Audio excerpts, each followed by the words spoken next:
এই যে ছাদ বাগানের রানী। এতদিনে তোমরা আমার মর্নিং রুটিন জেনেই গেছো। প্রথমে মর্নিং ওয়াক, তারপর ছাদ বাগানে যাওয়া। তবে আজ ঘুম থেকে উঠতে অনেক দেরি হয়ে গেছে, তাই বেশি হাঁটতে পারলাম না। চলে এসেছি গাছগুলোকে স্নান করাতে।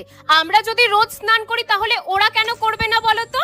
জানো, ছাদ বাগানে আজ এক নতুন অতিথির আগমন ঘটেছে। ওনার সাথে তো আলাপ করাবই, তার আগে আমার জীবন্ত ফুলদানিগুলোকে দেখো। জুন মাসের এই তীব্র রোদ গরমেও গোলাপ, জারবেরা সবই ফুটছে আমার ছাদ বাগানে। আর অপেক্ষা করাবো না, চলো নতুন অতিথির সাথে পরিচয়টা করিয়েই দেই। ট্যান ট্যানা! জানি আমার মতো অনেকের কাছে এই ফুলটা একেবারে নতুন। এর নাম হলো ডে লিলি। রংটা যেমন সুন্দর, তেমনি সাইজেও অনেকটা বড়। ছাদ বাগান একেবারে ভরিয়ে রেখেছে। না, ফুলটার কোনো গন্ধ তো নেই, তবে দেখতে অসাধারণ।